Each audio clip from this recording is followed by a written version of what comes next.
종 되셨던 예수님의 자리로 우리 모두가 함께 내려가자라고 하는 초청의 말씀입니다. 우리는 무익한 종이라. 제가 30대 때 독일에서 이민교회 목회할 때에 우리 자녀들이 한국을 방문하고 그 당시에 한국에서 목회하고 계시던 저희 아버님, 아이들에게는 할아버지죠. 할아버지와 함께 시간을 보내고 돌아온 적이 있습니다.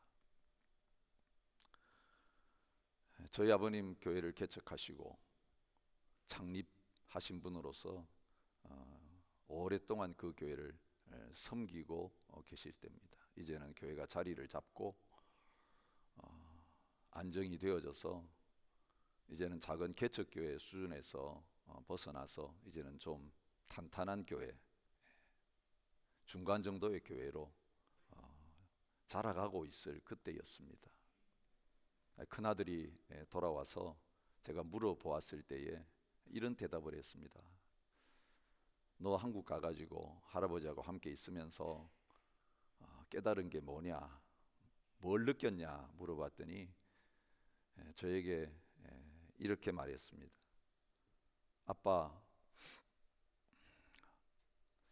독일에서 목사의 자리와 한국에서 목회한 목사로서 사는 게 굉장히 차이가 있습니다. 그걸 느꼈습니다. 그게 뭐냐 물어봤더니 이 독일에서는 목사님이 종인데 한국에 가서 할아버지하고 있어 보니까 한국에서는 목사님이 왕이네요. 그런 대답을 했어요. 제가 30대 갓 목회를 시작할 때에 절대로 그렇게 되면 안 되겠다, 그런 마음을 가지고 광야와 같은 이민교회 보내주셔서 작은 교회를 섬기게 하신 것에 대해서 오히려 감사하는 마음을 가지고 살았습니다. 시드니에 와서 목회하면서 이제는 큰 교회, 시드니에서 큰 교회 중에 하나를 섬기게 되고 힘들고 어려운 시기를 거쳐서 이제는 탄탄하게 이제는 우리 모든 성도님들 앞에서 저희 아버님이 그때 서셨던 그 정도의 자리에 서고 보니까 저도 모르게 하나님 앞에서 종의 자리에서 왕의 자리로 지금 나가고 있구나, 그런 생각을 하게 되었습니다. 담임 목사의 자리를 내려놓고 새로운 개척교회로 나가면서 지난 몇 개월 동안 어떤 결정을 내릴 때마다 계속 하나님께서 저에게 주셨던 말씀이 오늘 이 말씀입니다. 우리는 무익한 종이라. 명령받은 것을 다 행한 후에 그렇게 고백하면서 우리가 하여야 할 일을 한 것뿐인데 명한 대로 했다고 종에게 감사하겠느냐? 종이 할 일 하고 떠나는 건데 무슨 종에게 감사하는 일이 있었어야 되겠느냐? 이제 약 한 달 정도 시간이 남았지만 마무리하는 이 과정에서 또 새롭게 교회를 시작하며 새 마음을 먹는 과정 속에서 이 말씀대로 마무리를 하고 내 인생이 끝날 때에도 이 마음을 변치 않고 가야 되겠구나, 이 말씀 전하면서 한 주간 내내 묵상하면서 저에게 주시는 하나님 못을 하나 꽝 박는 그런 말씀으로 받게 됩니다. 오늘 한국교회, 이민교회 할 것 없이 교회 문제는 다 목사 문제입니다. 목사가 갑질하는 이것 때문에 교회가 병들고 있습니다. 큰 교회일수록 갑질할 게 더 많고 오래 막 목회했고 잘했을수록 갑질할 가능성들이 더 많아지는데 그게 성경의 흐름과 가르침과는 정반대로 가는데도 세상 사람들은 그런 거 보면서 교회가 왜 그러냐 하는데도 우리 안에서는 그게 당연하게 여겨지고 정상인 것처럼 생각되는데 오늘 이 시대 교회에 위기가 있고 문제가 있는 것이 아닌가, 그런 생각을 해봅니다. 그런데 이 문제는요, 요즘의 문제만이 아니었어요. 오늘 이 말씀을 예수님께서 왜 하셨을까? 예수님 오셨을 때에 그 당시 유대교 사회, 하나님만이 유일하신 하나님이라고 선택된 백성들이 성전에서 하나님께 제사 드리고 율법의 말씀대로 순종하고 살아가는 이 세상에서 하나밖에 없는 하나님 섬기는 공동체인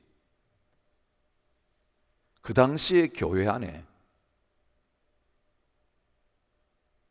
주님 말씀하신 것과는 정반대된 그 모습이 있었기 때문에 이제는 새로운 교회, 제자들을 중심으로 해서 새로운 신약 교회, 복음 위에 세워지는 주님의 교회 세우시면서 제자들을 훈련하시는 과정 속에서 너희는 그 바리새인들의 영성, 대제사장들의 영성, 장로들의 영성 따르지 말고 나를 따르는 진정한 교회를 세우라고 말씀하시면서 이 말씀 주시는 것입니다. 우리가 계속 누가복음을 묵상하다 보면 지난주일 말씀도 마찬가지잖아요. 바리새인들이 벌이는 잔치와 예수님이 벌이는 잔치가 전혀 다른 것을 보게 됩니다. 바리새인들 중심의 세상 종교 왕국과 예수님이 세우시는 하나님 나라의 모습은 정반대입니다. 그 포도주 부대가 낡아서 이제는 더 이상 세수를 담을 수 없기 때문에 그 낡은 포도주 부대를 다 버리시고 새 포도주 부대를 만들어 가시는 과정이 바로 주님께서 이 땅에 오셔서 3년 동안 살아가시는 모습이었고 복음 완성하시면서 드러내 주신 모습이었고 그리고 앞으로 주님이 세우시는 신약의 교회를 통해서 실제로 보여주기를 원하시는 모습이었습니다. 바리새인들을 중심으로 한 그 공동체, 어떤 모습이었습니까? 오늘 본문에 보면 처음 1절부터 4절까지 보면 두 가지 금지 명령이 나오고 있는 것을 볼 수 있습니다. 실족하게 하지 말라. 작은 자들을 실족하게 하지 말라. 또 한 가지 명령은 죄인들 용서해라. 이 두 가지 명령을 제자들에게 내리시는 것을 통해서 그 당시에 바리새인들을 중심으로 한 종교 공동체가 어떤 모습으로 약자와 죄인들을 향하여서 영적 갑질을 하고 있었는가, 그것을 보여주고 있습니다. 그들에게는 세상의 권력도 있었고 종교적인 권력도 주어져 있었습니다. 거기에다가 돈도 그들에게 따라왔습니다. 성전에서 매매하고 거래하는 것 독점권 가지고 있으면서 기도의 집 장소까지도 장사꾼들에게 내주면서 거기서 막대한 수익을 챙기면서 권력과 돈 다 차지하고 있는 갑의 자리에 그들이 있었습니다. 그래서 사람들 위에 군림하고 있었습니다. 그리고 그것을 갖지 못한 자들을 실족시키는 자리에 있었습니다. 죄인들 율법 가지고 정죄하면서 그 공동체 바깥으로 쫓아내면서 그 율법의 칼을 들고는 말씀만이 알고 있는 것이 사람들을 난도질하고 죽이는 그런 역할을 바리새인들이 하고 있었습니다. 그 가운데 오셔서 예수님께서 하나님 나라의 복음을 전파하셨고 실제로 살아내셨습니다. 근데 완전히 다르기 때문에 끊임없이 이 바리새인들의 왕국과 예수님이 선포하신 한 나라의 왕국이 충돌을 일으키고 있는 것을 볼 수 있습니다. 예수님 떠나시고 나면 제자들이 그 나라 계속해서 선포하고 세워나가야 되는데 3년 동안 예수님 따라다니고 이제 떠날 날이 가까웠는데 예수님 제자들 모습 보니까 그 바리새인들이 하고 있는 잘못된 모습들을 그대로 따라가려고 하는 위험성이 이 제자들의 모습 가운데 있었습니다. 그래서 예수님께서 경고하시는 게 뭡니까? 바리새인들의 누룩을 조심해야 된다. 우리 떡 가져오는 거 잊어서 이 말씀하시나? 아니었습니다. 너희들도 바리새인 닮으면 안 된다. 그러면서 이 바리새인들처럼 되지 말라고 말씀하시고 경고하시는 내용이 이것입니다. 제자의 영성 뭐냐? 제자의 믿음 어디에서 드러나냐? 사람들을 어떻게 대하는가에 그 현장에서 바리새인이냐 예수님의 제자냐가 완전히 다르게 드러난다는 것입니다.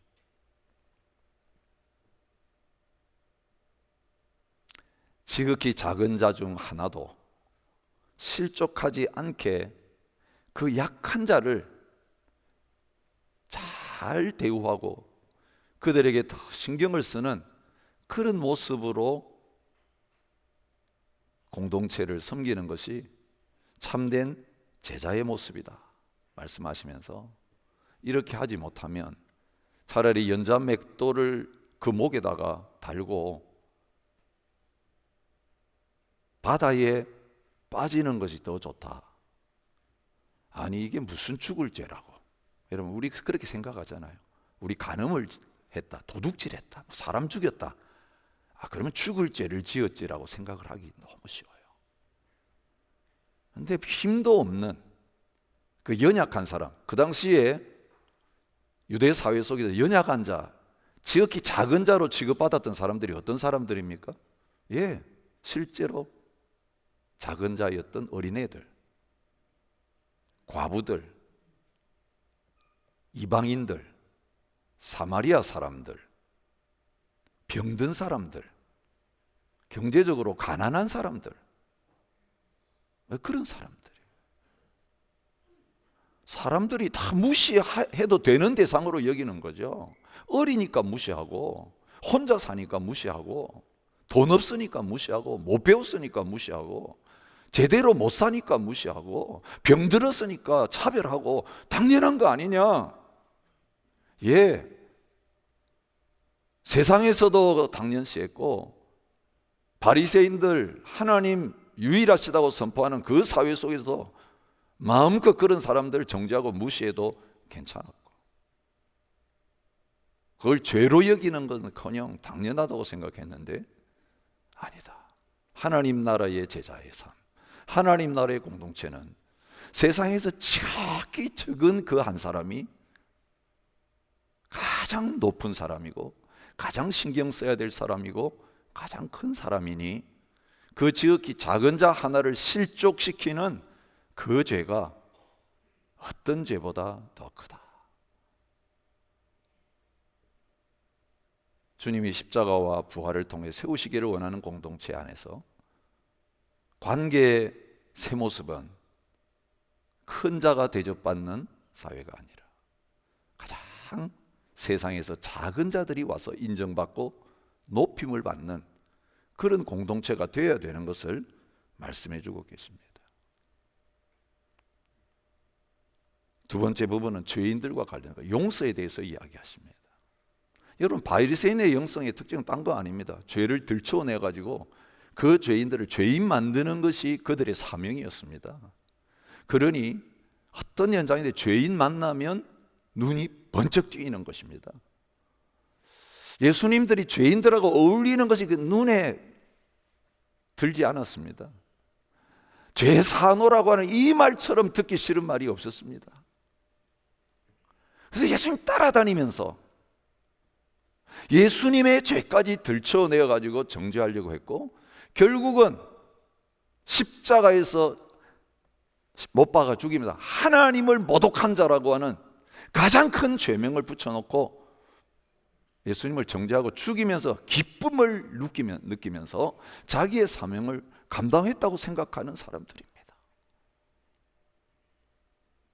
병을 고치기 위해서 환자를 찾아가는 것이 아니라 환자한테 당신 이런 병입니다 말해주면서 쾌감을 느꼈던 이상한 의사들이 바로 그들이었습니다. 이 모든 것들과 정반대를 예수님께서 말씀하시죠. 작은 자 하나도 실족시키지 말고 죄인들은 용서의 대상이다. 오늘 본문에는 몇 번 용서해야 된다고 말씀하십니까? 하루에 7번 죄를 짓고 내 회개합니다 하면 용서하라고 말씀하십니다. 우리가 잘 아는 마태복음 18장에는 주님께서 베드로에게 말씀하시죠. 형제가 내게 죄를 범하면 몇 번이나 용서하여 주리까? 7번까지 하오리까? 예수께서 이르시되 내게 이르노니 7번뿐 아니라 7번을 70번까지라도 할지니라. 단지 7번 하라는 말씀이 아닌 것을 보여주고 계시죠. 이것도 역시 관계 문제입니다. 나한테 죄 지은 사람, 나보다 못한 사람 약자고 나한테 잘못한 사람 죄인이에요. 근데 이런 상황 속에 있을 때 그 사람들을 어떻게 대하는 것이 진짜 믿음이 드러나는 현장이라는 거예요. 종교적인 행위를 하면서 하나님 앞에 어떻게 하는 그게 중요한 게 아니라 집에서나 사회에서나 직장에서나 사업의 현장에서나 교회 공동체 안에서나 나보다 약한 사람, 나보다 영적으로 못해서 나한테 죄 지을 수밖에 없고 나를 힘들게 하는 사람을 어떻게 대하는가, 거기에 따라서 믿음이 드러난다고 예수님께서 말씀하고 계십니다.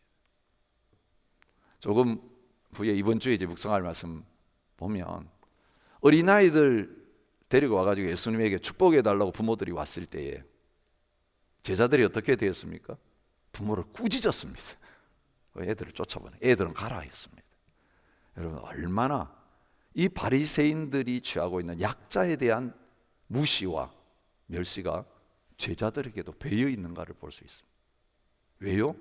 그들도 지금은 예수님 따라다니는 거지 같은 신세지만 예수님 정권 잡고 나면, 메시아로서 왕권을 차지하고 나면 다 권력을 잡을 것을 생각하면서 누가 크냐라고 하는 이 교만의 마음에 사로잡혀 있었기 때문에 그런 행동이 나올 수밖에 없었던 거지. 자기보다 강한 자한테는 굽신거리면서 자기보다 약한 사람한테는 무시하고 군림하는 이 모습이 그들에게 그대로 있는 것입니다. 아마 예수님 이 말씀하셨을 때 제자들이 크게 찔렸던 것 같습니다.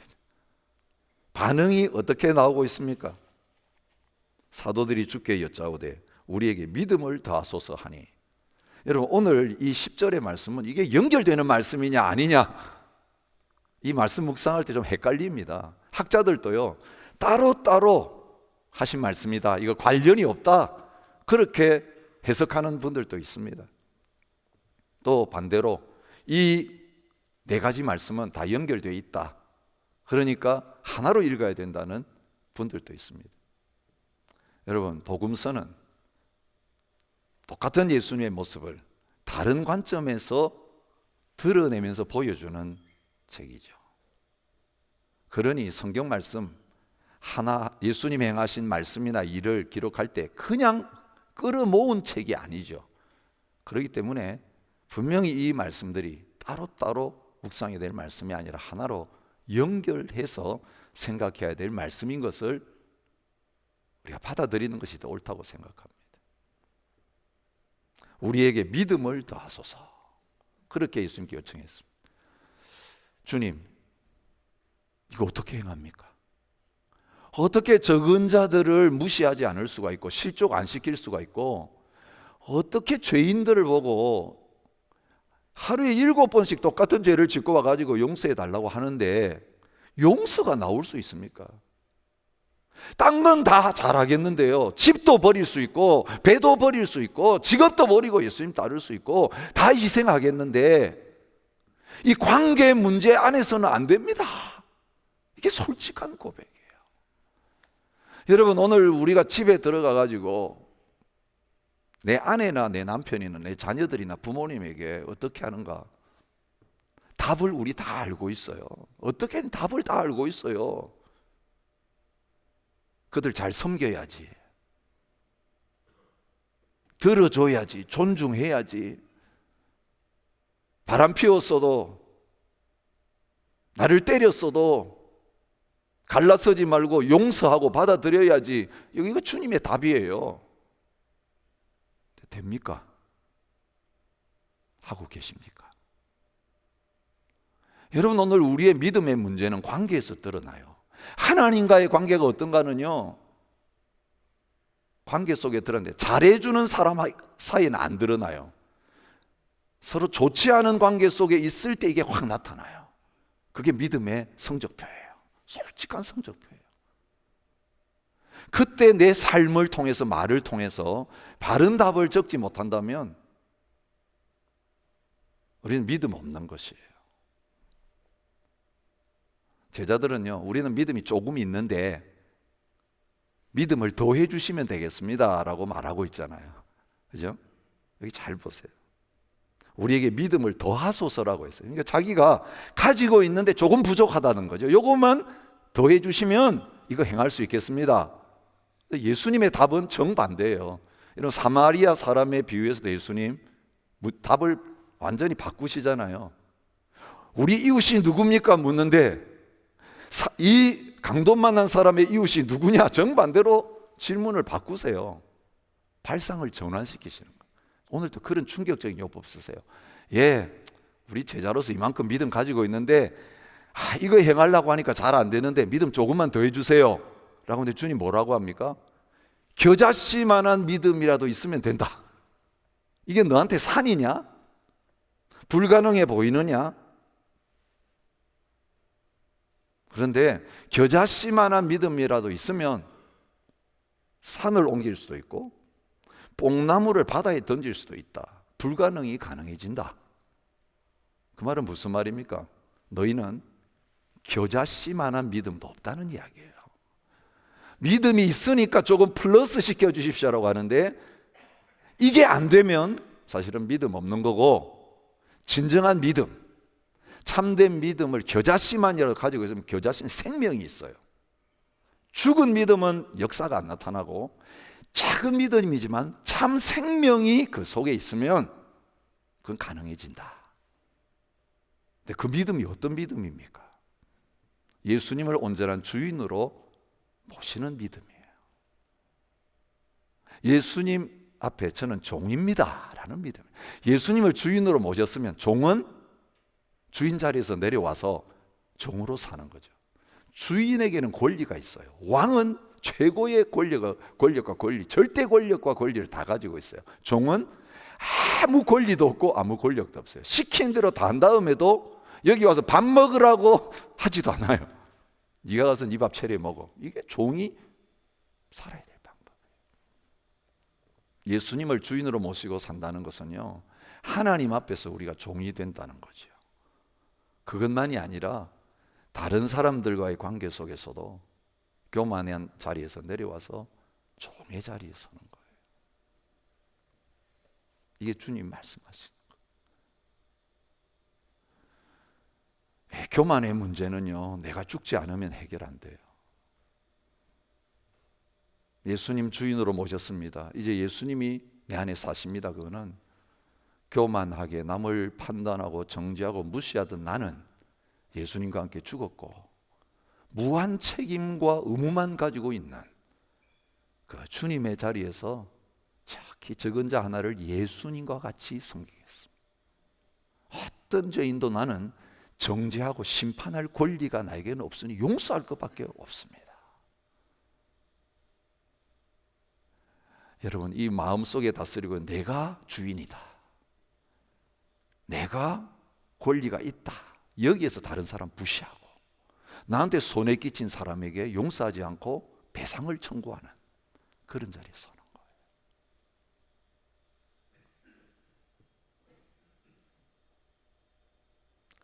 여러분, 예수님 안에 있지 않으면 이 무익한 종의 모습이 절대로 생겨질 수 없습니다.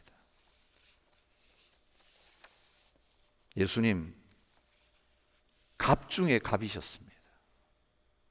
내 사람의 몸을 입고 이 땅에 오시면서 을 중에 을이 되셨습니다. 자기 백성에게서도 환영받지 못했습니다. 제자들에게도 버림받았습니다. 무시당했습니다. 다 버리고 도망갔습니다. 그렇게 오신 이유가 무엇입니까? 예수님 그러면서도 그런 을 취급받고 종 취급받으시면서도 서운하다는 말씀 안 하세요. 당연하게 여기세요. 왜 그렇습니까? 그걸 위해서 오셨거든요. 그리고 예수님이 그들에게 그런 취급을 받으신 다음에 최고의 의리의 자리가 십자가 아니에요. 그 목적이 무엇입니까? 이 갑질하는 사람들 다 변화시키셔서 진정한 을로 만드시고 그들 하나님 나라에 자신이 앉던 그 보좌에 다 높이셔서 자기가 을이 되심으로 그 을의 자리에 있는 사람들, 죄인들, 약한 사람들 다 갑이 되게 하시는, 같이 영광을 누리게 하시는 그 자리로 올려가시는 것이 우리 주님이 이 세상에 오셔서 십자가 지시고 죽으시고 부활하신 목적이기 때문에, 예수님이 철저한 을이 안 되시면 우리가 하나님 나라에서 그 갑으로서 살 수 없기 때문에 우리 위해서 그 모든 고난을 받으시고 종의 길을 기쁨으로 걸어가신 것을 보여주고 계시는 것입니다. 너희 안에 이 마음을 품으라. 고 그리스도 예수의 마음이니 그는 근본 하나님의 본체시나 하나님과 동등됨을 취할 것으로 여기지 아니하시고 오히려 자기를 비워 종의 형체를 가지사 사람들과 같이 되셨고 사람의 모양으로 나타나사 자기를 낮추시고 죽기까지 복종하셨으니 그 십자가에 죽으심이라. 예수님 따라다니면서요, 예루살렘이 가까울수록 서로 누가 높으냐고 다투고 있는 제자들을 향하여 주님이 하시는 말씀이에요. 예수께서 이르시되 이방인의 임금들은 그들을 주관하며 그 집권자들은 은인이라 칭함을 받으나 너희는 그렇지 않을지니 너희 중에 큰 자는 젊은 자와 같고 다스리는 자는 섬기는 자와 같을지니라. 앉아서 먹는 자가 크냐 섬기는 자가 크냐? 앉아서 먹는 자가 아니냐? 그러나 나는 섬기는 자로 너희 중에 있노라.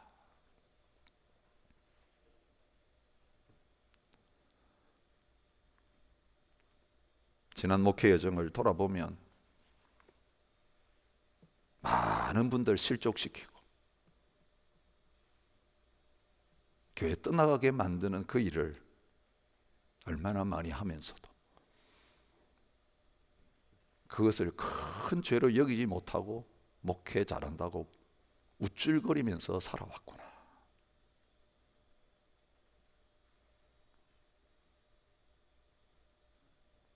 우리 성도님들 이민자로 살면서 청소하시고 한국 사람으로 영어 못한다고 무시당하면서 그렇게 하나님 앞에 사시면서 11조 드리고 헌금하고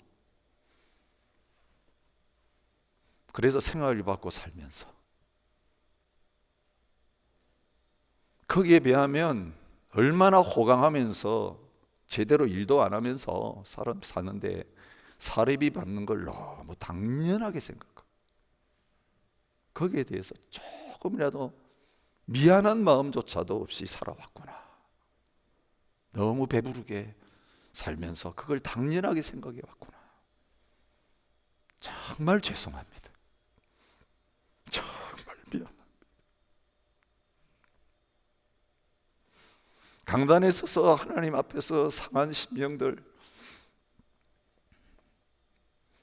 말씀대로 바르게 살지 못해서 그래도 발부둥치는 여러분들을 향하여 복음으로 은혜를 선포하고 위로하기보다는 정죄하고 심판하고 판단할 때가 많았던 것을 진심으로 회개합니다. 정말 죄송합니다. 혹시 저 때문에 여러분 상처받으시고 걸림돌이 되셔서 예수 못 믿겠다고 하는 마음 가지신 분 있으시면 용서해 주시고 다시 십자가의 주님, 사랑의 주님, 붙드시는 자리로 함께 나갔으면 좋겠습니다.